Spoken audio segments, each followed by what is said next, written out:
करा क्षमा अपराध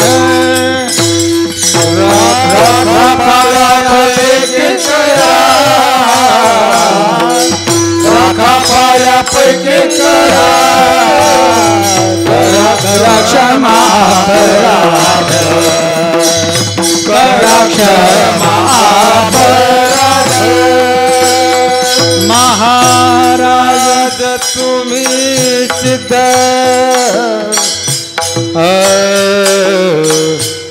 सिद्ध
अपराध करा क्षमा अपराध अपराध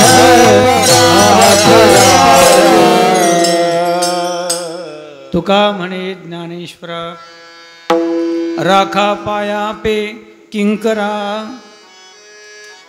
ज्ञानोबरायांच्या बाबतीत तुकोबराय म्हणतात तुम्ही कसे आहात. तुका म्हणे ज्ञानेश्वरा ज्ञानाचे तुम्ही ईश्वर आहात. इथं अनेक 2-3 प्रकारचे अर्थ लागतात. ज्ञानेश्वरा ईश्वरी असणारं ज्ञान ज्यांनी सांगितलं असाही अर्थ धरला. ईश्वरी ज्ञान ज्ञानेश्वरा.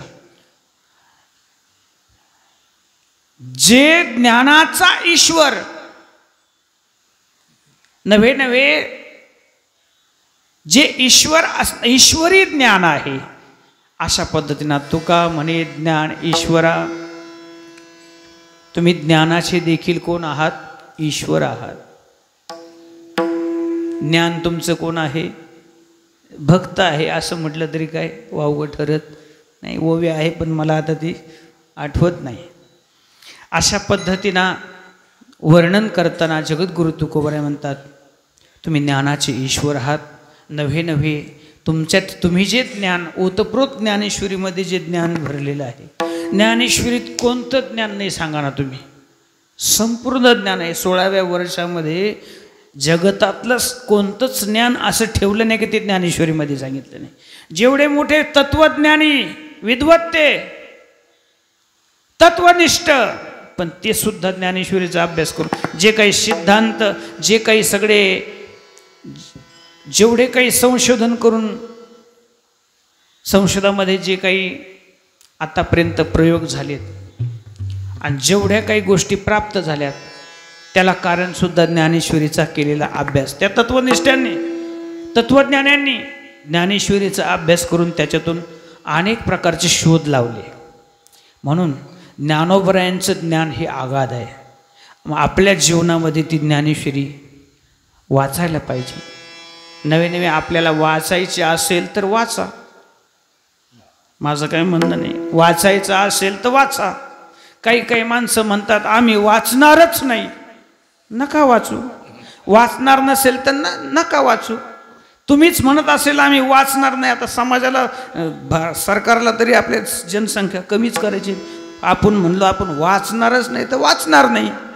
पण ज्या ज्ञानाने जे ज्ञानेश्वरीमध्ये आहे जे अमृतानुभवामध्ये आहे महाराज आपल्याला कुठंच काही पाहण्याची गरज नाही. एवढं सगळं तत्त्वज्ञान आहे. ज्ञानोबरायांच्या बाबतीत तुकोबराय म्हणतात तुका म्हणे ज्ञानेश्वरा राखा पाया पे किंकरा करा क्षमा अपराध महाराज तुम्ही सिद्ध. या ठिकाणी ही सेवा अचानक माझ्यावरती दिली. दुपारी शुभम महाराजांचा फोन आला म्हणे महाराज तुम्हाला आजची सेवा करायची. म्हटलं एकदम अचानक आणि पहिल्यांदाच या अभंगावर सेवा करायची म्हटलं थोडं दडपण आलं. आणि माऊलीच्या दरबारात एवढ्या सगळ्या सर्व या ठिकाणी एक महात्मे बसलेत ना हे फार मोठे आघात आहेत. आणि तुमच्या सर्वांसमोर मी बोलणं बाकीच्या ठिकाणी दडपून नेता येतं पण इथं दडपण आलं. बाकीच्या ठिकाणी दडपून नेता येतं इथं दडपण कसं आलं. एरवी बसणारे श्रोते प्रेक्षक म्हणून समजले तर हरकत नाही. पण इथं सगळे एकापैकी एक परीक्षक आहेत. आणि परीक्षक असल्यामुळं मला थोडंसं म्हणून म्हटलंय बोलिले लेकुरे वेडी वाकुडी उत्तरे. आदरणीय हरिभक्तीपरायण कालज्यांची कीर्तन सेवा झाली. रामायणाचार्य आमचे परम मित्र नंदकिशोरजी महाराज खरात त्यांनी देखील या ठिकाणी आज आमच्यासारख्या छोट्या कीर्तनाच्या सेवेसाठी हाजरी लावली. मला ते आल्यावर तर अजूनच दडपण आलं. म्हटलं आता काय बोलावं. पण कसा टाईम गेला काही कळलंच नाही. 8:30 वाजून गेलेत. कीर्तनाची वेळ आहे 6 ते 8. वेळ जास्त झाल्याबद्दल पुन्हा एकदा सर्वांची माफी मागतो. आदरणीय हरिभक्तीपरायण डॉक्टर आचार्य शुभम महाराज कांडेकर यांच्या मुखारविंदातून सुंदर अशी आपण सर्व काही ज्ञान ओतप्रोत. कारण ती सगळ्यात बाबतीत सगळे अष्टपैलू व्यक्तिमत्व आहे. तिथं कशाचीच कमतरता नाही. गायनाची ना कमतरता ना वादनाची काल कीर्तनात मृदंग वाजवला आज कीर्तनात चाल म्हटली आणि बाकीचं तुम्ही दररोज ऐकताय. असं अष्टपैलू महत्त्व आहे शुभम महाराज कांडेकर. आणि त्यांनी या ठिकाणी सर्वांना आपल्याला हा योग आणून घडून आणला माऊलीच्या दरबारात सर्व या ठिकाणी. आणि मलाही देखील तुमच्यामध्ये सेवा करण्याची संधी मिळाली. वास्तविक पाहता आता माझा अधिकार नसताना मी या ठिकाणी बोलण्याचा प्रयत्न केला आहे. म्हणून करविली तैशी केली कटकट वाकडे का नीट देवजाने बोलिले लेकुरी वेडी वाकुडी उत्तरे करा क्षमा अपराध महाराज तुम्ही सिद्ध झालेली सेवा. ज्ञानोबरायांची चरणी तुम्हा श्रोतृ सज्जन मायबाप माता भगिनी सर्वांच्या चरणी समर्पित करतो आणि सेवेला याच ठिकाणी पूर्ण विराम देतो. ज्ञानेश्वर माऊली ज्ञानराज माऊली तुकाराम ज्ञानेश्वर माऊली ज्ञानराज माऊली तुकाराम ज्ञानेश्वर माऊली ज्ञानराज माऊली तुकाराम ज्ञानेश्वर माऊली ज्ञानराज माऊली ज्ञानेश्वर माऊली ज्ञानराज माऊली तुकाराम ज्ञानेश्वर माऊली ज्ञानराज माऊली तुकाराम. विठ्ठल जय जय विठ्ठल विठ्ठल जय जय विठ्ठल जय विठ्ठल जय जय विठ्ठल विठ्ठल जय जय विठ्ठल. आ बोलिले लेकुरी वेडी वाकुडी करा क्षमा अपराध महाराज तुम्ही. नाही विचारिला अधिकार मी आपुला करा क्षमा अपराध महाराज तुम्ही. तुका म्हणे ज्ञानेश्वरा राखा पाया करा क्षमा अपराध महाराज तुम्ही. ज्ञानदेव तुका